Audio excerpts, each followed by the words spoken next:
Welcome back. We're talking with Dave Nall of the Republican Liberty Caucus. Dave, will stories of drone strikes against civilians and invasions of privacy cause people to become more opposed to such actions, or do you think that the constant headlines and reporting is going to make them more desensitized? Well, I actually think that the amount of reporting has been far below what there should have been. The reaction of the public to the drone strikes that have been going on in Pakistan, in Afghanistan, and in that part of the world has been much lower than I think it should have been. I've been working on some articles about Pakistani politics and freedom of the press, and in the process of that, I've seen reports on drone strikes and the number of drone strikes that are going on in Pakistan. There's far more going on there as far as that kind of attacks than most Americans are at all aware of. Most of those reports don't even make it into our media unless it's particularly dramatic or troublesome, or they hit some major al-Qaeda leader or Taliban leader, then it gets in the news. But all the sort of run-of-the-mill, day-to-day drone strikes that don't necessarily have a dramatic impact aren't. Well, do you think that outlets like ABC, CBS, NBC are purposely leaving that out of their headlines? No, there's lots to blame the media for, but I'm not sure that that's what I'd go for first, because one of the problems the media has, they cut back their real news coverage so substantially to focus on, fluff news or, these trivial stories about, well, not trivial to the people involved, but stories about, children being kidnapped, the stuff that is very dramatic that the viewers are all titillated by. They so much focus on that, they don't have much time left for focus on real news, especially stuff that happens overseas that isn't immediately relevant to the domestic viewer. And I think what we saw with the drone strike stories is that you didn't get that much reaction from the public when it was drone strikes in Pakistan. When you got a reaction from the public and something really began to happen was when Rand Paul and others started publicizing the fact that they were trying to authorize the use of drones in domestic airspace.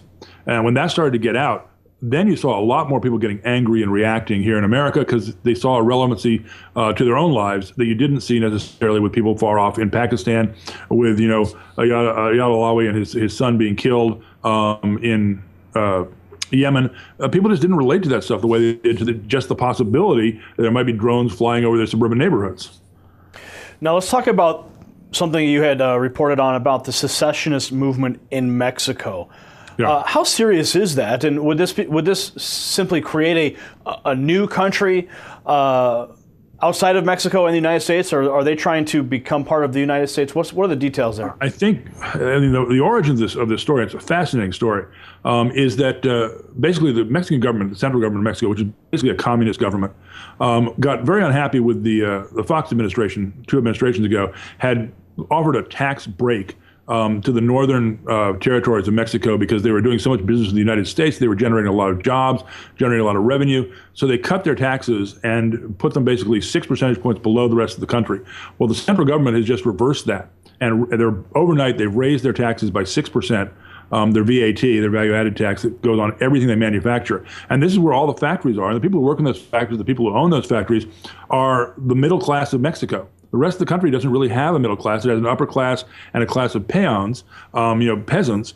But these territories like Baja California, which has been leading this movement, have this middle class that's angry about their businesses being interfered with. They're upwardly mobile. They do a lot of business in the United States. And all that's going to be costing them more because of this inflated tax rate.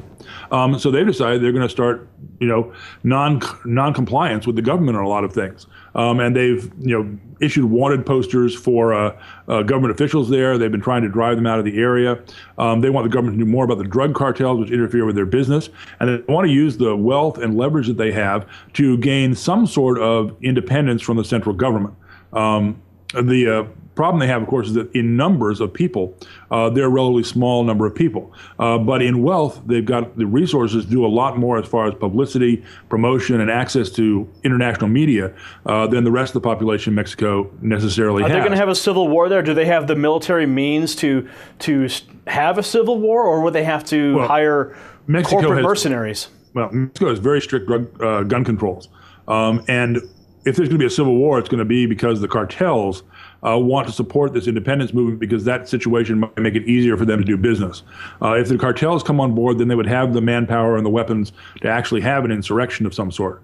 But if they don't come on board, it's too difficult for these people who are basically businessmen, businesswomen as well, to take on the government, which is very heavy-handed and would put down any kind of rebellion in a pretty bloody and horrible way. if they needed to. Most likely, I think what they're going to aim for is to get the tax overturned or to stir up enough trouble within the country that they'd be able to vote the current government out, which, with the way that Mexican elections are run, seems pretty unlikely, since the government controls the elections and more or less determines who's going to win. I don't think they're going to have an honest election in Mexico for a while. Dave, how does the Mexican movement compare to groups favoring secession in the United States? Well, it's very similar in the sense that the situation in Colorado is based on Colorado is based on economic differences between the two different groups in Colorado.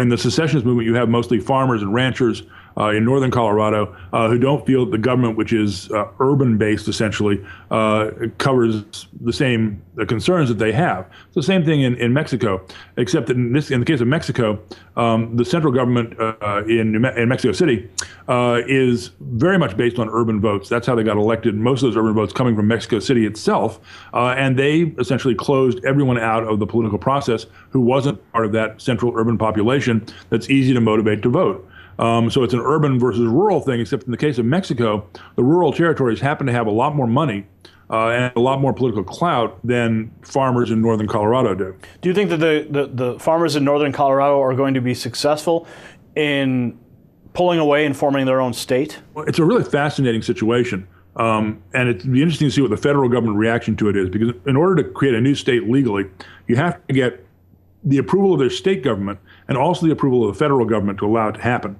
That's the way the Constitution basically outlines how it can be done. I don't see any reason why they shouldn't be allowed to separate into a new state. I'm not sure that it's the wisest thing for them to do, because as a state, they would lack a lot of resources and a lot of the benefits you have from having urban centers in your state. But if they want to do it, I don't see why you shouldn't let them. We haven't created a new state out of an old state since West Virginia, back during the Civil War. But it can certainly be done. It's constitutionally legal. All you really need is people in Congress who say, what the hell, let them do what they want to do. It's not our business. All right, that was Dave Nall with the Republican Liberty Caucus right here on WHDT World News. Stay tuned. We've got the rest of today's headlines, all the news from Hollywood, California, and a full report on the weather right here. Don't touch that dial. We'll be right back.